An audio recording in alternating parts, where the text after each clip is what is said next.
کافی زمانے سے ضرورت محسوس کی جا رہی تھی، لیکن اس خراب رسومات کے خلاف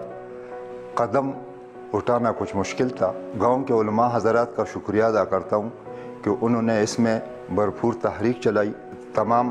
باہمی اتفاق سے رضامند ہوئے کہ ان برے رسومات کو جن سے لوگ بہت تنگ آ چکے ہیں، اور خصوصاً مہنگائی کے اس دور میں،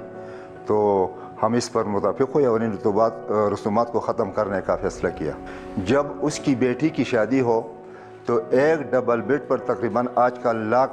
1.5 لاکھ روپے کا خرچہ آتا ہے۔ اس طرح قیمتی الماریاں لینی پڑتی تھی، بہت سارے سامان ہوتے تھے جو ان کی بس کی بات نہیں تھی۔ یہ مشکل فیصلہ کرنا پڑا کہ اس لعنت سے ہمیں چھٹکارا حاصل کرنا ہوگا۔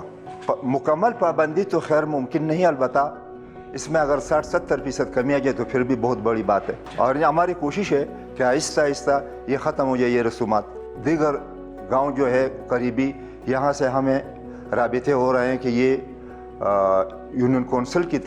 سطح پر ایک جوائنٹ سیشن کرے تاکہ یہ اصلاحات پورے علاقے تک پھیل جائیں۔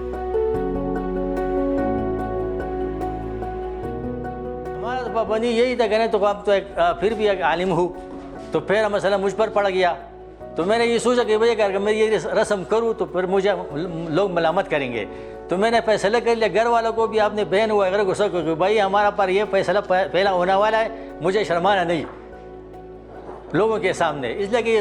وہ بھی جو کرتا ہے بولتے وہ کرتا نہیں ہے، تو اس وجہ سے میں نے جو مکمل پابندی لگا دیا۔ تو یہ ظلم ہو رہا ہے، لڑکیوں کے ساتھ بھی ہو رہا ہے، لڑکوں کے ساتھ بھی ہو رہا ہے، اور خدا کا اور پیغمبر صلی اللہ علیہ وسلم کا حکم جو ہم توڑ رہا ہے، رسموں میں ہے کہ بھیا کہ اللہ کے واسطے پیغمبر اور خدا کا حکم کو مانو اور یہ رسوم جو ہے چھوڑ دو۔